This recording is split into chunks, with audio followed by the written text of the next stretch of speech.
Hi guys, my name is Mahdi. Welcome back to my channel. So as the title says, in this video we're gonna go ahead and talk about why am I quitting my local truck driving job even though I'm making over 100,000 a year. Well, slightly over 100,000 a year, but yes, it's still over 100,000 a year. And how is it gonna happen? I'm at work right now, so as I'm going, I'm gonna explain it through, and this video is gonna be edited cut off, start, cut off, it's gonna go through my day. For now, I'm gonna put my clothes on because even though it's April 5th, it's snowing outside, which is crazy. You can see on that mirror right there. I don't know, you can't see it, but even though it's April 5th, it's still snowing out there. So all right, with that being said, let's go.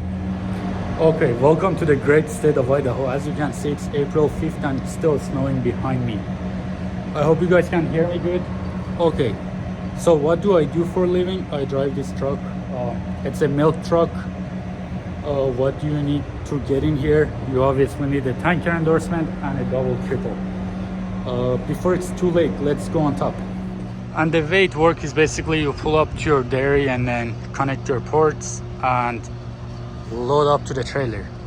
Right now the milk is pumping from there to the trailer, and these are the milk silos. They are huge. Let me show you. I have to walk back here. Look how big these things are. They can be full of milk at a time, and I think this one takes up to 170,000 pounds if I'm not mistaken. It can be more or less. All right, let's go up top. All right, why did we come up here is because we get to get a better view of the dairy around us.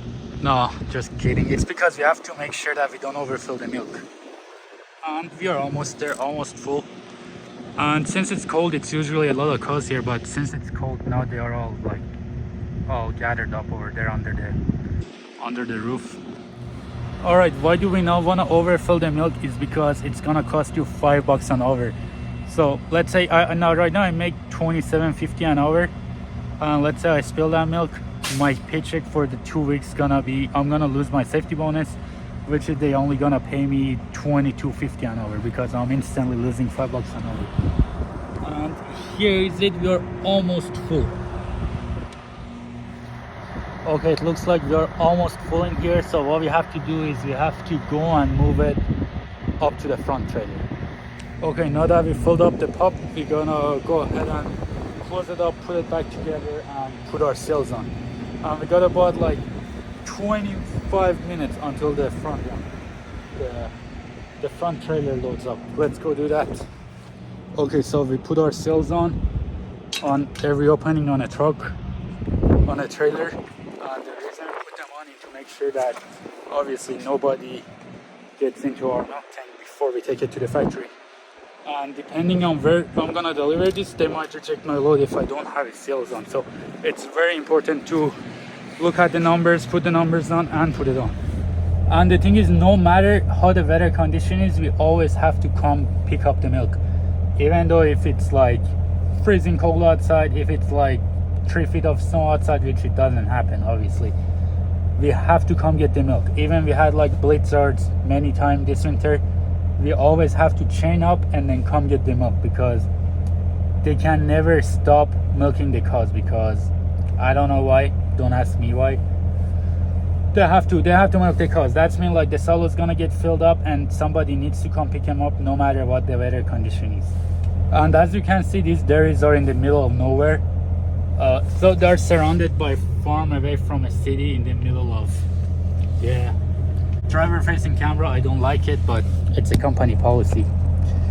Anyway, what was I saying? Yes, they are very, very from the city, so the roads to these dairies are getting really a lot of snow, pile up of snow for weeks. They try to clean them, but they can't do a good job, and there's not many people going and coming. That's why it get bad. It's always have to put on our chains. Okay, and then what you didn't see me do was filling up paperwork. I had to fill up a paperwork for the dairyman, and then I had to fill up another paperwork for the factory I'm going to deliver my milk in. And I have to basically take samples from each silo. And I'm taking milk out of both of the silos right now. I have to sample them, take different samples from them each, and I have to be clean because we do have inspectors. So one of the things about this job, we have inspectors. Not always, but they come around. Sometimes you go a year without being inspected. Sometimes they inspect you like every other week. Depends on your luck, depends on where you're at the time. And basically it's nothing hard, but you need to have a milk hauling license. I forgot to mention that at the beginning of the video. And basically to keep that license clean is you have to make sure you're doing a good clean job. That's it. It's nothing crazy. You have to make sure that you sanitize the ports and stuff before you connect them. Okay, so I had to get back up here on the trailer before it was too late. We don't have much more to fill up, and it's snowing, as you can see. Okay, so what's the hardest thing about this job is what you see right now. It is snowing, and then I have to sit up here to make sure I don't overflow the milk, right? And it's too hot in summer, too cold in winter. Obviously, doesn't matter where you work, it's gonna be like that, right? But yeah, sitting up here waiting for this to fill up, it's my least favorite thing about this job. But other than that, I love it. And by the way, like, look how long this truck is. Long wheelbase trailer and the pop on the back. At the end, we're gonna go on scale and then see how much it weighs. But here's the dairy I'm getting loaded from right now, and the reason I'm not recording anything from inside is because it doesn't say do not record or no recording or something like that, but it is still a private property, and I don't know, there's nothing going on in there. It's like, it's pretty clean. All they have is like, there is an opening to those silos down there by the port, and that's it, and a little station for me to do my paperwork. Right, we're finally done, made it back to the truck. I got my samples in my icebox and my paperwork here with me. Now what we have to do is go scale out the truck and see how much it weighs. Let's go. Oh man, I'm wet from head to toe. And gonna try to get this dried up before I go to my delivery location. Alright, I made it to the plant, and here's my scale ticket. So I basically grabbed 70,480 pounds of milk. Gross vehicle weight is 114,080 pounds. Hey guys, I'm back from a different dairy. I just wanted to show you the setup right here. It's basically the same, the port, the truck. I have a different truck, a different trailer. I dropped off the last one at the cheese plant, and then I had to pick this one up and go on to a new dairy right away. So yeah, I got a little busy. But what I like about this dairy is that I just gonna set it up like I want like 68,000 pounds of milk in the tank here, and it's gonna stop by itself. So I don't have to go on top like the last one. And you might be wondering, where does the milk go? The milk basically go to a cheese plant, a yogurt plant like Chobani, creamery, you know, maybe butter. I'm not sure if it's butter, but like a baby formula. So it is very essential. Yeah. Okay, I don't know if I talked too much already, but let's go over the pay. So at the beginning of the video, I did said I'm making over $100,000 a year, slightly. And how much is that? I've been making like right about $101,000 a year, a little more, the past 2 years basically that I've been working for. I worked the past full 2 years, and I would like to save my last paycheck of the year, which I get in the like in middle of December. I have those 2 paychecks. I'm gonna put them on the screen here soon, and then I'll have a voiceover, so that way you guys can see how much I made normally and how much overtime I had. And the reason behind that is because I get a buttload of overtime, and way too many. Sometimes I work like straight 2 weeks, straight 3 weeks, you know. For that reason, yes, I'm gonna do that so you guys can see how much I make with the overtime, and then how much I would make if I wouldn't have any overtime. And the overtime is usually start when it's warm outside. When it's hot outside, we have a bunch of overtimes, right? But when it's cold outside, we don't get any overtime. So that's a downside and an upside, depends on how you look at it, you know. All right, let's go. I'm gonna put the picture right there, and I'll try to have my voice over it. Okay guys, as you can see here, this is my last paycheck of the year 2022. and I got that in December of 2022. And as you can see right there, before taxes, year to date amount is $101,641. And obviously after taxes it comes up to $80,600. And the tax is obviously gonna be different. Other people pay less, some people pay more, depending on the family. But the problem is I keep hearing that some people make some bullshit statement that like foreigners don't pay taxes. Yeah, I hope you guys don't believe in that. Anyway, so as you can see right there, I'm making $27.50 an hour and $41.25 an hour overtime.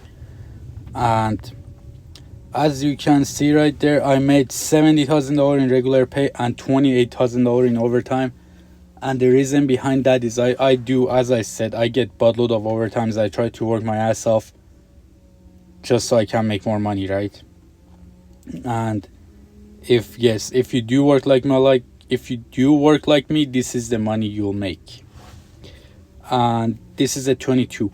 And something I want to say about the year 2022 was we got the raise in the middle of it. So before that, I think it was like June or July when we got the raise. But before that, I used to make $22.50 an hour in the early 2022. And then after, I think it was July, I started making $27.50. And let's go to the year 2023. Paycheck of just the year that passed, 2023, and I made again $101,000, $500 at the end of the year. After taxes, $81,000. And let's see, I made $22,395 in overtime. And how come? Okay, look, I made less in overtime than last year, but I still got the same money. And that because of the raise we got back in July of 2022. So in 2023, I had it all year long, which I did a little bit less overtime. And it's because I moved to day shift. So the night shift gets a lot more overtime opportunity than the day shift does. But it's still not bad. I got my vacation pay right there. Plus the, I don't know what the other hourly rate is, but yeah. So let me get back to you. You can stop the video and look at whatever you want, but let me get back to you. Good morning, I'm coming back to you guys. It's a new day. Today is April 6th, and as you can see behind me, it's covered in snow. But anyway, now you guys might be thinking like, hey Matthew, why are you quitting your job? Because that's a good paying job, a local job. Yes, I do work too much. You don't get to spend much time around with your family when you do work like that, right? Because it's literally like morning, wake up, come to work. After 12-13 hours, sometimes even 14 hours of working, go home, shower, eat, go to bed. That's it. You know, you don't get much time. But anyway, you might be asking like, why are you quitting? And that would be, the reason behind it would be like, I bought my own truck. If you haven't watched any of the videos already, I bought my own truck, I bought my own trailer, and then I set up my own LLC. I got my own MC number. Even though people are saying it's not the right time, it's not a good time, like, I'm just gonna do it, you know. I'm tired of waiting around. I'm finally gonna start my own company, which I already did. It got activated 2 days ago, and my last day working here is April 12th. So here in 6 days from now, it's my last day. I'm not gonna be working here no more. Hopefully I won't regret my decision. But yeah, so if you do want to see what happens with my trucking journey, honestly, my own truck, my own trailer, the dispatcher told me it's extremely hard to find a load first 90 days. Even 180 days, even the whole first year, it's gonna be hard. But everybody made it, so with that being said, we'll make it too. Alright, if you guys are not subscribed yet, please like, subscribe, and leave a comment. It means a lot. Alright, okay. There's only one more thing I'd like to mention, and that is that we don't have any logbook.